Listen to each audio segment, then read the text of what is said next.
Hello and welcome to the Teju class. आप सभी YouTube channel Tezu classes में स्वागत है। पिछले क्लास में हम लोगों ने क्लास 9th का साइंस का चैप्टर 11th का यानी कार्य तथा ऊर्जा का हम लोगों ने पार्ट 2 को देखा था, जिसमें हम लोगों ने ऊर्जा के बारे में डिस्कशन किया था। इस पार्ट में हम लोग आज ऊर्जा संरक्षण के नियम के बारे में डिस्कस करेंगे। ठीक है। जैक के द्वारा अभी मॉडल सेट जारी नहीं किया गया है, मॉडल सेट जल्दी जारी होने वाली है। आपका टर्म 2 का पेपर होना तय है, तो आप अभी से ही लग जाइए। तो आइए शुरू करते हैं हम लोग कंजर्वेशन ऑफ एनर्जी यानी ऊर्जा संरक्षण। तो उसका जो नियम है, क्या नियम है, उसके बारे में हम लोग डिस्कस करेंगे और साथ ही साथ एनसीईआरटी में जो क्वेश्चंस होंगे उसको हम लोग देखेंगे। इससे पहले ये बता दें कि ये क्लास जो होगा वो हेल्पफुल होगा किसके लिए, एकेडमिक्स के लिए, है ना, साइंस ओलंपियाड्स के लिए होगा, सीएचएस एंट्रेंस एग्जामिनेशन के लिए और अदर स्कूल एंट्रेंस एग्जामिनेशन के लिए भी ये क्लास जो होगा वो हेल्पफुल होगा। ये केवल टर्म 2 की ही बात नहीं है, ये जो भी किसी भी बोर्ड के बच्चे अगर इस वीडियो को देख रहे हैं तो वो इससे लाभान्वित होंगे और इसके बाद उन्हें कहीं पढ़ने की जरूरत नहीं पड़ेगी। The motto of this channel is to empower your KBC, that is the knowledge, basics and concepts। तो आइए शुरू करते हैं कंजर्वेशन ऑफ एनर्जी यानी ऊर्जा संरक्षण का नियम। ठीक है, law of conservation of energy. Conservation of energy का मतलब क्या है यानी ऊर्जा का संरक्षण। मतलब ऊर्जा क्या है, संरक्षित है। ऊर्जा क्या है, संरक्षित है।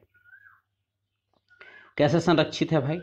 तो संरक्षित इस मामले में है कि ऊर्जा का ना तो ह्रास होता है ना, ऊर्जा का ह्रास नहीं होता है और ना तो ऊर्जा का जन्म होता है। ठीक है, ये दोनों बातें हम लोग ध्यान से देखेंगे कि ऊर्जा जो है इसका ना तो ह्रास होगा और ना तो गेन होगा, मतलब ना तो इसका जन्म होगा। क्लियर है? तो क्या कह रहा है कि ऊर्जा संरक्षण का नियम यह कह रहा है कि अगर हम किसी भी आइसोलेटेड सिस्टम, ठीक है, किसी भी आइसोलेटेड सिस्टम का मतलब क्या हुआ, ऐसा जगह जहां पे टेम्परेचर कांस्टेंट है, मतलब जहां पे उष्मा न तो आने का रास्ता है न तो जाने का रास्ता है। ठीक है, यानी बाकी जितने भी उसका कंडीशन है, प्रेशर है, टेम्परेचर है ना, ये सारा क्या है, कांस्टेंट है, उसमें चेंज नहीं हो रहा है। ठीक है, तो ये बोला जाएगा इसको आइसोलेटेड सिस्टम। ठीक है, तो ऐसा आइसोलेटेड सिस्टम अगर हमारे पास है, उस आइसोलेटेड सिस्टम में जो ऊर्जा होगा, है ना, वो ऊर्जा का लॉस ना तो गेन, कुछ नहीं होगा। ठीक है, क्यों? क्योंकि ऊर्जा जो है उसको ना तो कभी बनाया जा सकता है और ना तो उसका विघटन खत्म किया जा सकता है। मतलब जो सदियों से चलता आया है ऊर्जा, वही ऊर्जा अभी हमारे यूनिवर्स में यानी अभी हमारे सरफेस पे यानी हमारे आसपास मौजूद है। और हम क्या करते हैं, केवल एक फॉर्म से दूसरे फॉर्म में हम लोग ट्रांसफर करते हैं ऊर्जा को। यही है ऊर्जा संरक्षण का नियम। क्लियर है? आइए हम लोग इसका थोड़ा साइंटिफिक लैंग्वेज देख लें कि ऊर्जा संरक्षण का नियम जो है वो क्या कहता है। ये आपको दिख रहा होगा फॉर्मूला। इस फॉर्मूला के बारे में हम लोग डिस्कस करेंगे। उसके पहले हम लोग ये देख लें कि किसी आयुक्त निकाय, है ना, किसी आयुक्त निकाय यानी आइसोलेटेड सिस्टम, यानी सब चीज़, बाकी जो चीज़ है उसको हम लोग क्या रख रहे हैं, कांस्टेंट रख रहे हैं। बाकी सब चीज़ को क्या रख रहे हैं, कांस्टेंट रख रहे हैं। तो किसी आयुक्त निकाय आइसोलेटेड सिस्टम की कुल ऊर्जा समय के साथ नियत रहती है, always remains constant accord with time. Time के साथ जो एनर्जी होगी वो क्या होगी, कांस्टेंट होगी। कहने का मतलब है कि ना तो ऊर्जा बाहर जा रहा है ना तो ऊर्जा उसमें आ रहा है ना, कांस्टेंट है। जितना ऊर्जा है पूरे सिस्टम, आइसोलेटेड सिस्टम का, यानी ये आइसोलेटेड सिस्टम हम लोग कहेंगे ये पूरे बॉडी यानी ये यूनिवर्स, ये पृथ्वी। ठीक है, तो उसके साथ ये क्या रहती है, नियत रहती है, कांस्टेंट रहती है। अर्थात ऊर्जा का ना तो निर्माण संभव है, नहीं विनाश। Energy can neither be created nor destroyed, केवल इसका रूप बदला जा सकता है ना। Only it can be transform from one form to another. जैसे उदाहरण के लिए क्या है, गतिज ऊर्जा स्थितिज ऊर्जा में बदल सकती है ना। विद्युत ऊर्जा उष्मीय ऊर्जा में बदल सकती है ना। जैसे मान लो कि हम लोग देखते हैं कि इलेक्ट्रिक आप जलाए, क्या बल्ब जलाए, अब जब बल्ब आप लोग जलाए तो इलेक्ट्रिक एनर्जी चेंज हुआ किस पे, लाइट एनर्जी में, और वही लाइट एनर्जी कन्वर्ट हो जाएगा किस में, हीट एनर्जी में। यानी विद्युत ऊर्जा जो है वो कन्वर्ट हो रहा है किस में, प्रकाश ऊर्जा में, और प्रकाश ऊर्जा किस में कन्वर्ट हो रहा है, उष्मीय ऊर्जा में। क्लियर है। तो यही इसी को हम लोग बोलते हैं कि एनर्जी जो है वो neither be created nor be destroyed. क्या है कि यांत्रिक कार्य से ऊष्मा उत्पन्न हो सकती है। यांत्रिक कार्य अगर हम लोग कर रहे हैं यानी मैकेनिकल वर्क कर रहे हैं तो उससे हीट जो है वो उत्पन्न हो सकती है। जैसे मान लो इसी से तो बॉल बियरिंग लॉस होता है सब कुछ। जैसे मान लो कि अगर आप किसी भी मशीन को आप चला रहे हो, कोई भी मशीन चल रहा है, चलते चलते क्या होता है, वो गर्म होता है ना, फ्रिक्शन, बाय द फ्रिक्शन। तो वहाँ पे जो एनर्जी है वो कन्वर्ट हो जा रही है किस में, हीट एनर्जी में भी कन्वर्ट हो रही है, और उससे भी लॉस हो रहा है। ठीक है। तो अगर आपसे पूछे कि संरक्षण यानी ऊर्जा संरक्षण का नियम क्या है, तो आप कहेंगे कि किसी आयुक्त निकाय की कुल ऊर्जा समय के साथ नियत रहती है, अर्थात ऊर्जा का न तो निर्माण संभव है न ही विनाश, केवल इसका रूप बदला जा सकता है। ठीक है। नेक्स्ट हम लोग देख लेते हैं, यही इसी का है। In an isolated system the total energy remains constant. It means the energy can neither be created nor be destroyed. It only transfer from one form to another. एक रूप से दूसरे रूप में ट्रांसफर किया जा सकता है। ये आपका बहुत बहुत इंपॉर्टेंट है, टर्म 2 के हिसाब से लिख देगा, state law of conservation of energy, ऊर्जा संरक्षण के नियम को लिखें। हम लोग जब सारे ये जो चैप्टर्स पूरा कंप्लीट हो जाएगा उसके बाद टर्म 2 के अकॉर्डिंग हम लोग क्वेश्चंस को देखेंगे। ठीक है। तो जब तक आप इस वीडियो को नहीं देखेंगे उस क्वेश्चंस को आप नहीं कर पाएंगे, तो इसलिए आप इस पूरे वीडियो को देखें। ठीक है। नेक्स्ट यहाँ देखिए, ये एक फॉर्मूला आपको दिख रहा होगा, ये फॉर्मूला आपको हम थोड़ा बड़ा करके दिखा देते हैं, है ना। ये कह रहा है कि भाई ये के से अभी वास्ता पड़ा था पिछले क्लास में, यानी काइनेटिक एनर्जी, और यू से भी वास्ता पड़ा था यानी स्थितिज ऊर्जा यानी पोटेंशियल एनर्जी। ठीक है। तो कह रहा है कि देखिए भाई, कोई भी ऊर्जा जो है वो क्या है, एक आइसोलेटेड सिस्टम में ऊर्जा क्या है, कांस्टेंट है। कांस्टेंट का मतलब क्या है, जितना अभी है उतना ही कुछ देर बाद होगा। तो टोटल मैकेनिकल एनर्जी जो है, अभी जो मैकेनिकल एनर्जी होगा वही मैकेनिकल एनर्जी बाद में भी होगा। क्योंकि अगर ये मान लें कि सिस्टम आइसोलेटेड है, ऊर्जा का ह्रास नहीं हो रहा है, तो मैकेनिकल एनर्जी क्या होगा, रिमेंस कांस्टेंट। अब मैकेनिकल एनर्जी जो है, यांत्रिक ऊर्जा है, वो क्या है, गतिज ऊर्जा और स्थितिज ऊर्जा का कॉम्बिनेशन है, तो वो भी क्या होगा, कांस्टेंट होगा, है ना। तो गतिज ऊर्जा यानी kinetic energy plus potential energy जो होगा वो क्या होगा, नियत होगा, कांस्टेंट होगा। क्लियर है। तो जब अगर ये कांस्टेंट होगा तो इसका मतलब क्या है, जब भी ये इस तरह से अगर आपको कांस्टेंट कोई भी चीज़ मिला तो समझ जाइए कि अभी के बाद, अभी पहला केस में और दूसरा केस में ये क्या होगा, बराबर होगा। मतलब अभी K1 प्लस U1 यानी पोटेंशियल एनर्जी बराबर होगा कब, K2 प्लस U2। क्लियर है। ये हमेशा, जैसे अगर मान लीजिए आप, एक कंडीशन है कि कोई भी एक फार्मूला है कि x बाई वाई जो है वो कांस्टेंट है, तो इसका मतलब क्या है कि x1 बटा y1 जो होगा वो क्या हो जाएगा, x2 बटा y2 के इक्वल होगा। मतलब अलग अलग समय में ये क्या होगा, इसमें भी कांस्टेंट होगा, क्योंकि वो वैल्यू क्या है, ये कांस्टेंट हो रही है। तो x1 by y1 equals to x2 by y2 equal to x3 by y3, ये सब होगा। ठीक है, and so on. I hope आप ये समझ गए होंगे। नेक्स्ट हम लोग देखते हैं, डेरिवेशन देख लेते हैं कि देखिए एक बॉल है ना, तो बॉल को आप मान लीजिए यहाँ पे ये रेस्ट पोजीशन में है, यहाँ पे रेस्ट पोजीशन में है और इस बॉल को यहाँ पे हम लोग ड्रॉप कर रहे हैं।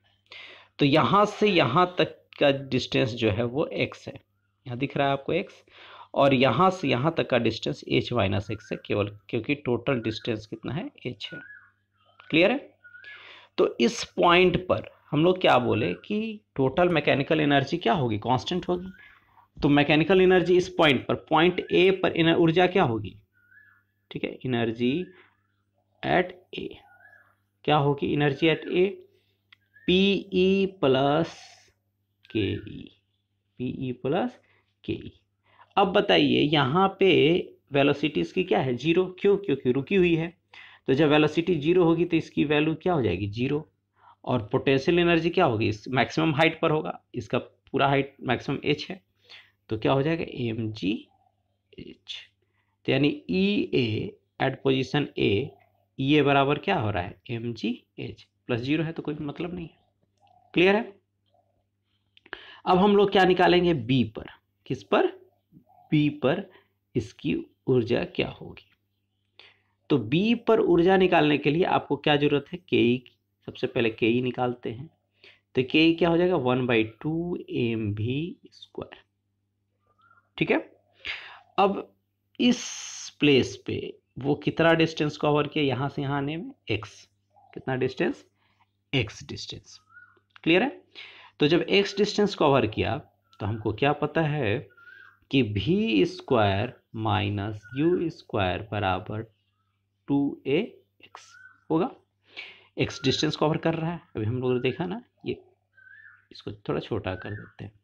तो यहाँ से यहाँ तक की दूरी क्या है, x है, तो x हो गया और एक्सेलरेशन a हो गया, है ना।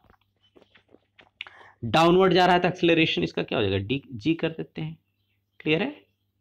जी हो जाएगा। अब इसका इनिशियल वेलोसिटी क्या है, जीरो, क्योंकि रेस्ट में है ना, ऊपर में ए पोजीशन पर क्या है उसकी, जीरो है, तो ये हो जाएगा जीरो। तो यानी भी स्क्वायर बराबर क्या हो जाएगा, 2gx। इसलिए अब यहाँ पे काइनेटिक एनर्जी में इसकी वैल्यू पुट करेंगे तो के ई बराबर क्या हो जाएगा, हाफ एम इंटू भी स्क्वायर के ऊपर क्या हो जाएगा, 2gh। तो 2 कैंसिल आउट, क्या बचेगा, mgh। ठीक है? तो के ई कितना आ गया, सॉरी h नहीं, एक मिनट, यहाँ पे x है ना, तो यहाँ पे क्या होगा x, और यहाँ पे भी x, और यहाँ पे भी x, क्या हो गया, के ई बराबर mgx। क्लियर है? अब देखिए हाइट यहाँ से यहाँ तक कितना है, हमेशा हम लोग जब पोटेंशियल एनर्जी निकालेंगे तो वो ऊपर से चले चाहे नीचे चले, हमेशा उसकी जो डिस्टेंस होगी वो कहाँ से होगी, सरफेस ऑफ द अर्थ से होगी। क्लियर है? तो बी पोजीशन पर पोटेंशियल एनर्जी क्या हो जाएगी, potential energy at B, PE at B क्या हो जाएगा, एम जी, है ना, H minus X, M G H minus X, M G H minus M G X. Clear है? ये हो जाएगा पोटेंशियल एनर्जी एट बी। अब टोटल एनर्जी क्या होती है, टोटल एनर्जी यानी ई एट बी जो होगा वो क्या हो जाएगा, you at B plus K E at B. तो यू एट बी क्या हो जाएगा, M G H minus M G X, और के ई एट बी क्या हो जाएगा, एम जी एक्स। यही ना भी आया था ऊपर में, हम यहाँ पे यही तो फाइंड आउट किए थे ना, एम जी एक्स। तो क्या हो जाएगा, ये इक्वल्स टू ये, है ना, और यहाँ पे क्या था, एक्स होगा ना, के ई। तो ये और ये क्या हो जाएगा, कैंसिल आउट हो जाएगा, तो बचेगा क्या, M G H. E at B कितना हो जाएगा, एम जी एच। तो ई एट बी भी कितना आ गया हमारा, एम जी एच। और ई एट ए कितना था, ई एट ए भी क्या है, एम जी एच। अब हम लोग देखेंगे ई एट सी, ई एट सी यानी एनर्जी एट सी क्या हो जाएगा, potential energy at C plus kinetic energy at C.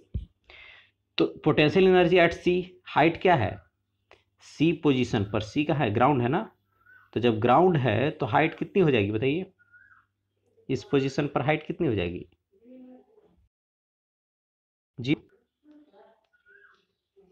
तो जब जीरो हो जाएगी तो यहाँ पे इसकी वैल्यू क्या हो जाएगी, जीरो। पोटेंशियल एनर्जी कितनी हो जाएगी, जीरो। काइनेटिक एनर्जी क्या हो जाएगा, हाफ एम वी स्क्वायर। अब ये वी स्क्वायर क्या हो जाएगा, वी स्क्वायर ए से, ए पोजीशन यहाँ है और ये पोजीशन सी है, बीच से हमको मतलब नहीं है, यहाँ से यहाँ तक कितना डिस्टेंस कवर किया, एच।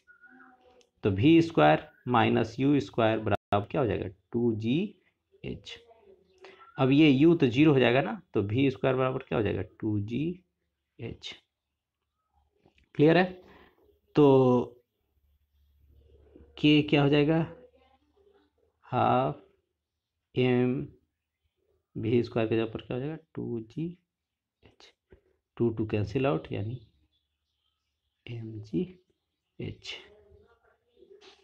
के एट सी क्या हो जाएगा, mgh।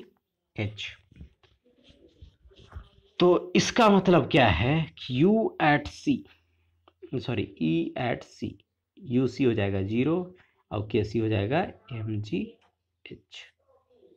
It means E C बराबर mgh। अब एक चीज कॉमन आपको दिखा होगा सब में कि ई सी भी mgh है,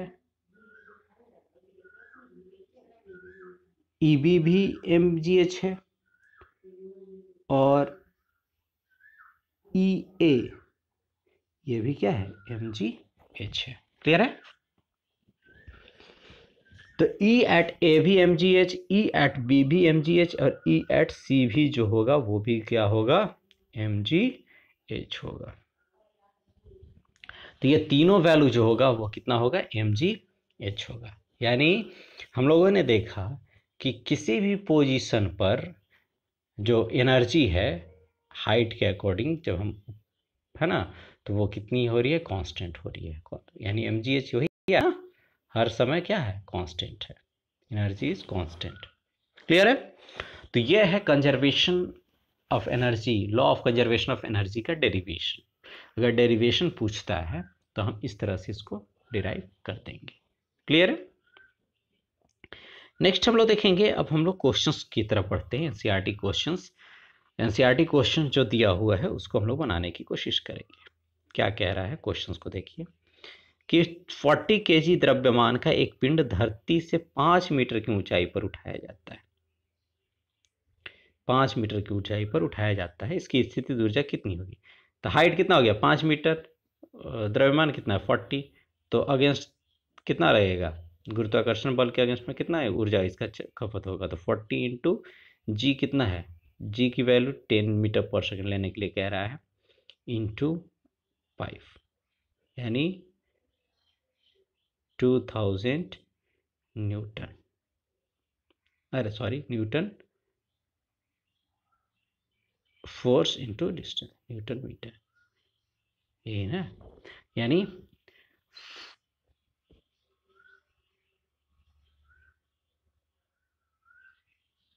न्यूटन मीटर। तो यदि पिंड को मुक्त रूप से गिरने दिया जाए तब पिंड ठीक आधे रास्ते पर है, उस समय इसकी गतिज ऊर्जा का परिकलन कीजिए। What is it's potential energy जब 5 मीटर पर है, तो हम लोगों ने देखा 2000। अब कह रहा है कि ठीक आधा रास्ता पर पहुंच गया तब इसकी गति ऊर्जा की परिकलन कीजिए, यानी आपको काइनेटिक एनर्जी फाइंड आउट करना है जब वो आधा रास्ते पे पहुंच गया तब। तो अभी हम लोगों ने देखा ना जिस तरह से डेरिवेशन किया, तो जब आधे रास्ते पे आएगा तो यहाँ से कुछ ना कुछ तो इसकी दूरी हो जाएगी, और जब आधा रास्ता कह रहा है तो 2.5 ये भी होगा, 2.5 ये भी होगा, डिस्टेंस भी फाइंड आउट करने की जरूरत नहीं है आपको। क्लियर है। अच्छा, एक चीज तो ये हुआ, दूसरा चीज क्या है कि यहाँ पे जो इसकी काइनेटिक एनर्जी होगी वो क्या होगी, जीरो, और पोटेंशियल एनर्जी कितनी होगी 2000 जूल, सीधे जूल लिख देते न्यूटन मीटर को। तो यहाँ पे 2000 जूल होगा, वही जूल 2000 यहाँ पे भी होगा। बात समझ में आ रही है। तो आपके पास बहुत सारा तरीका है, आप क्या करोगे, यहाँ 2.5 मीटर ऊंचाई पर पोटेंशियल एनर्जी निकालोगे और उसको 2000 से माइनस कर दोगे, तब भी फाइंड आउट हो जाएगा, क्योंकि टोटल एनर्जी भी यहाँ पे क्या होगी, 2000 ही होगी। एक तरीका ये हुआ। दूसरा तरीका क्या हुआ, मास दिया हुआ है, वेलोसिटी आपको फाइंड आउट कर लेनी है। यहाँ पे क्या वेलोसिटी हो जाएगी, v² बराबर 2gx। x क्या है, यहाँ से यहाँ तक की, यहाँ से यहाँ तक की डिस्टेंस। तो यहाँ से यहाँ तक की डिस्टेंस क्या है, 2.5, आधा रास्ता कह रहा है ना, तो 2.5। तो क्या हो जाएगा 5g। v की वैल्यू कितनी, v² की वैल्यू कितनी हो जाएगी 5g। तो v² 5g हो जाएगा, तो काइनेटिक एनर्जी क्या हो जाएगा 1/2 mv², यानी 1/2 m की वैल्यू कितनी है 40, इंटू v की वैल्यू कितनी है 5 × 10, तो ये हो जाएगा 20, है ना। तो 1000 है ना जूल, क्या हो जाएगा 1000 जूल। अच्छा एक चीज़ ये तो हो गया 1000 जूल आप फाइंड आउट कर लिए, लेकिन एक चीज़ अगर हम बोले कि भैया आप इस पोजीशन पर, यानी इस पोजीशन पर पोटेंशियल एनर्जी कितनी होगी, तो क्या होगा mgh, यानी m की वैल्यू कितनी होगी 40, g की वैल्यू कितनी हो गई 10, और h की वैल्यू कितनी हो जाएगी 2.5। तो इसको बाई 10 किए यहाँ से यहाँ, यानी ये कितना हो गया 1000। तो पोटेंशियल एनर्जी यहाँ पे कितनी होगी 1000। टोटल एनर्जी इस पॉइंट पर कितनी होगी 2000, क्योंकि 2000 यहाँ पे भी है, और सबसे टॉप पर केवल पोटेंशियल एनर्जी होता है, काइनेटिक एनर्जी नहीं होता है। ठीक है, तो इस पोजीशन पर क्या हो जाएगा, इस पोजीशन पर टोटल एनर्जी जो होगा ई जो होगा वो क्या होगा potential energy plus kinetic energy. अब ये काइनेटिक एनर्जी फाइंड आउट करना है तो पोटेंशियल एनर्जी माइनस कर देंगे, यानी 2000 minus 1000 that will be the kinetic energy. Clear है, जिस तरह से आप बनाना चाहो उस तरह से आप इसको बना सकते हो। एक चीज़ अगर हम तुमसे पूछे कि बताइए भैया कि यहाँ से ग्राउंड एच है, किस तरह से स्थितियाँ क्या हो रही हैं, तो यहाँ पे देखोगे यहाँ पे के ई क्या होगा 0 और यू क्या होगा मैक्स, केवल यहाँ पे यू होगा, और यहाँ पे क्या होगा के ई मैक्स, मतलब केवल के होगा, और यू क्या होगा 0। यानी जब ऊपर से नीचे की ओर आ रहे हैं तो पोटेंशियल एनर्जी डिक्रीज हो रहा है और काइनेटिक एनर्जी इंक्रीज हो रहा है। अगर ऐसा नहीं होगा तब कांस्टेंट नहीं रहेगा ऊर्जा। आ रही बात समझ में, मतलब जब हम लोग जा रहे हैं तो क्या हो रहा है पोटेंशियल एनर्जी क्या हो रहा है डिक्रीज हो रहा है, ठीक है, और काइनेटिक एनर्जी क्या हो रहा है इंक्रीज हो रहा है ना। काइनेटिक एनर्जी इंक्रीज हो रहा है और पोटेंशियल एनर्जी डिक्रीज हो रहा है। क्लियर, इस टाइप से आई होप आप समझ गए होंगे। नेक्स्ट क्वेश्चन देखिए कि जब हम किसी सरल लोलक, ठीक है, यानी पेंडुलम, सिंपल पेंडुलम लोलक के गोलक को एक ओर ले जाकर छोड़ते हैं तो यह दोलन करने लगता है, ठीक है, ऑसिलेट करने लगता है। इसमें होने वाले ऊर्जा परिवर्तनों की चर्चा करते हुए ऊर्जा संरक्षण के नियम को स्पष्ट कीजिए। गोलक कुछ समय पश्चात विराम अवस्था में क्यों आ जाता है, अंततः इसकी ऊर्जा क्या हो जाती है, क्या यह ऊर्जा संरक्षण का उल्लंघन है। अगर मान लो ऊर्जा कांस्टेंट रहती तो जिस ऊर्जा से वो ट्रैवल करे वो तो उसमें बरकरार रहना चाहिए, फिर वो रुक क्यों जाता है। अगर रुक जाता है तो इसका मतलब है कि ऊर्जा संरक्षण नियम का वो वायलेशन है। आइए हम लोग इसको देखते हैं। पहले आप एक चित्र देखिए कि यहाँ पे आप दृढ़ आधार है ना, अब यहाँ पे एक पेंडुलम है, इस पोजीशन पर लाए इसको और यहाँ से छोड़े तो ये क्या करता है इस तरह से गति करते रहता है, ठीक है। अब पेंडुलम में जो ए पोजीशन है इसको बोलते हैं मीन पोजीशन। क्या बोलते हैं, मीन पोजीशन, यानी माध्य स्थिति। और इस पोजीशन को, ये दोनों पोजीशन को बोलते हैं चरम स्थिति। क्या बोलते हैं, चरम स्थिति, यानी एक्सट्रीम पोजीशन। क्या बोलते हैं, एक्सट्रीम पोजीशन। अब हमको आप एक बात बताइए कि जब यहाँ से यहाँ तक जा रहा है और फिर यहाँ तक हो रहा है तब इसको क्या बोलते हैं, इसको बोलते हैं वन कंप्लीट ऑसिलेशन, एक संपूर्ण दोलन। क्लियर है। अब थोड़ा इसको हम लोग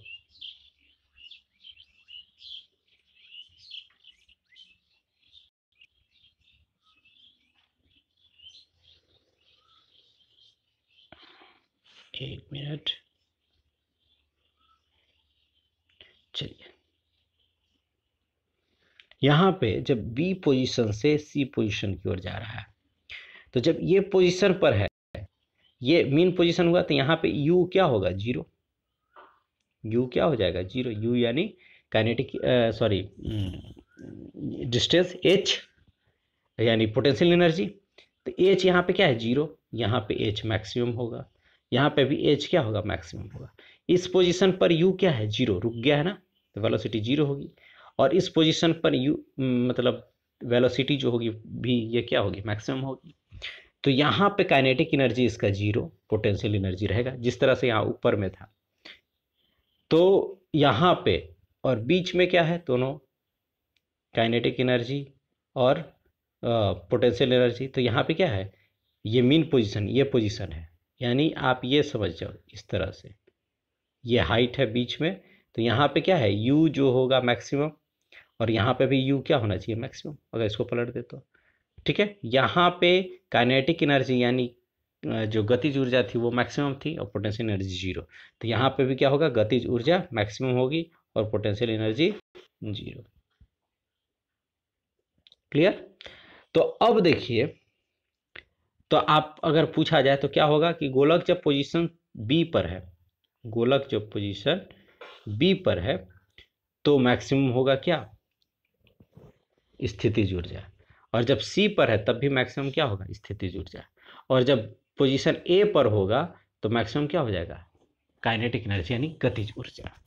ठीक है, यानी बी से ए की ओर चल रहे हैं तो स्थितिज ऊर्जा घट रही है और गतिज ऊर्जा बढ़ रही है। ए से सी की ओर जा रहे हैं तो स्थितिज ऊर्जा बढ़ रही है और गतिज ऊर्जा घट रही है। यही स्थिति इसमें होती है। आई होप समझ गए होंगे। सो अगर ये था आपका पार्ट थर्ड, यानी law of conservation of energy. आप वीडियो को लाइक करें, कमेंट करें, शेयर करें, है ना। और जितना अगर आप नए हो इस चैनल पे तो आप इसको ज़रूर सब्सक्राइब करें। Thank you for the watching. मिलते हैं नेक्स्ट वीडियो में, इसके पार्ट 4 में, यानी पावर को लेकर के हम लोग देखेंगे। वो फाइनल पार्ट होगा, उसके बाद हम लोग क्वेश्चंस को डिस्कस करेंगे।